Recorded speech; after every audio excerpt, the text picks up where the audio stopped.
সিহঁতে নাভাবিলেও ল'ৰা ল'ৰাই ছোৱালী ছোৱালীয়ে ল'ৰা বা ছোৱালী এজনীয়ে বহুত দিন কেৱল বন্ধুত্ব হৈয়ে নাথাকে দেউতা একমাত্ৰ দাদাৰ বিয়া তুমি কিন্তু খৰচ নকৰো বুলি হাত ধৰি থাকিলে নহ'ব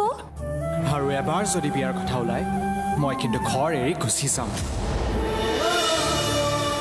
সিদ্ধান্ত তোমাক মই ইমান ফটোৱা বুলি ভবা নাছিলো rubbish just go to hell বন্তি